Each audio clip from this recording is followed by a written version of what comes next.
Kenyan pauper spent a fortune, $2,000, on a bulk load of cheap plastic buckets. 2,000? Yeah. When the vendor hiked the price on the spot, he spent another $1,000 just to buy the man's jacket. What? Donning the jacket, he disguised himself as a merchant to pass through the security checkpoint. The guards, too impatient to inspect every bucket, inadvertently allowed him to infiltrate the target zone.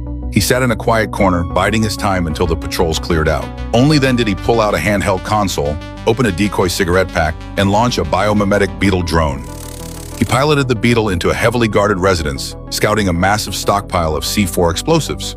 Inside, terrorists were prepping suicide vests. It confirmed his intercepted intelligence. A new terror attack had entered its final countdown. He transmitted the live feed to MY6. The colonel immediately deployed a Predator drone to the edge of Kenyan airspace and requested a strike authorization. Absolutely not. However, the high-ranking officials in the Situation Room rejected the proposal, fearing the political fallout of a foreign military intervention. To gather more leverage for the strike, he maneuvered the beetle closer, but it caught the suspicion of a mysterious man inside. He quickly landed the drone on a ceiling beam, narrowly averting detection.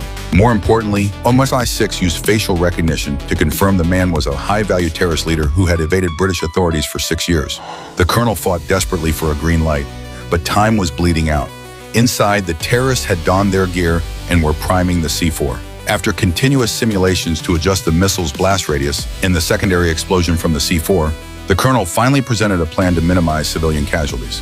Authorization was finally granted, but just as the drone operator prepared to fire, Ready. a young girl walked to the building's perimeter and set up her stall. Jesus. The colonel ordered the strike, Let's not lose it. but the operator refused, unable to bear the thought of harming an innocent. Looking at the monitors, the informant saw the terrorists were fully armed and starting their live broadcast. The downtown area was moments from being hit. He looked up at the guards, took a deep breath, and sprinted toward the girl. Risking his cover, he bought every loaf of bread at once and urged her to go home immediately. His suspicious behavior caught the guards' eyes. Facing capture, he abandoned his buckets and bread, fleeing into the alleys. But at least the girl had finally left her stall. The operator pressed the button. The Hellfire missile was 50 seconds from impact. Suddenly, the girl doubled back to pick up the bread he had dropped, resetting her stall once more. Everyone's heart leaped into their throats.